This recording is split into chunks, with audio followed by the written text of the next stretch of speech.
আসসালামু আলাইকুম, welcome to my YouTube channel সম্মানিত ভিউয়ার্স।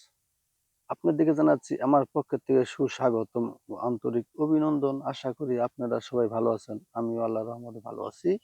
সম্মানিত ভিউয়ার্স, আপনাদেরকে এখন যে ভিডিওটি দেখাবো এটি হলো গোয়ালঘরের একটি ভিডিও। আপনারা একটি পরিকল্পিত গোয়ালঘর কিভাবে দেবেন এবং কিভাবে আপনাদের টাকা কম লাগবে এবং টাকা সাশ্রয় হবে। অবশ্যই আপনার ভিডিওটি দেখবেন, লাইক, কমেন্ট করবেন এবং সাবস্ক্রাইব করবেন।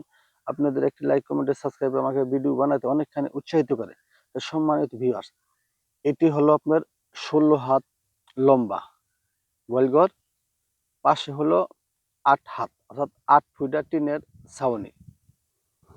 আর বেড়াটা দেওয়া হয়েছে আপনার ৫ ফুট টিনের, অর্থাৎ ৮ ফুটা সাইড, ৫ ফুট টিনের হলো বেড়া।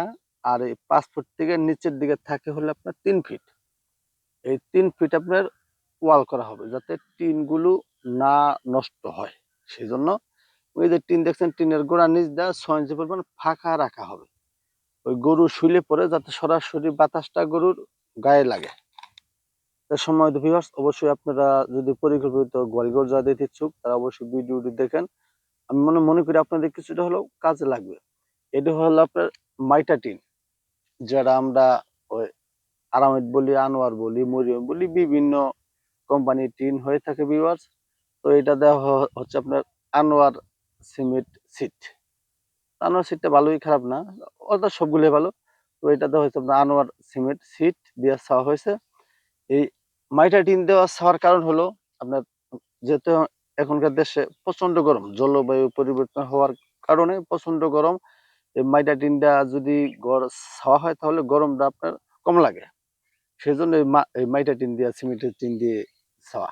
আপনার যদি গোয়ালঘর বা ফার্ম করেন অবশ্যই এটা খেয়াল রাখবেন, আপনার মাইটা টিন দেওয়ার জন্য চেষ্টা করবেন যাতে আপনার ভিতরে যে পশুগুলো রাখবেন, গরু বা ছাগল, হাঁস মুরগি যাই রাখেন, ওইখানে তেমন একটা তাপ লাগবে না, অনেকটাই কম লাগবে এবং এবং ঠান্ডা লাগবে। সময় ভিউয়ার্স, তো এই ঘরে রুয়া দেওয়া হয়েছে হয়েছে আপনার ১৩ জোড়া, অর্থাৎ ২৬টা, লম্বা হলো ১৬ হাত, ২৬টা রুয়া দেওয়া হয়েছে।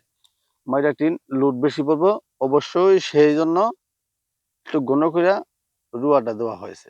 আপনার যখন মাইটা টিন দিয়া ছাবেন ঘর, অবশ্যই আপনারা একটু বেশি করে রুয়া দেওয়ার চেষ্টা করবেন। এবং এই গোয়ালঘরের সামনের বেড়া দেখছেন, এটা কিন্তু বেড়া সম্পূর্ণ জাপ জাপ বানানো হয়েছে, কিন্তু বোঝা যায় বেড়া জাপগুলো লাগানো আছে।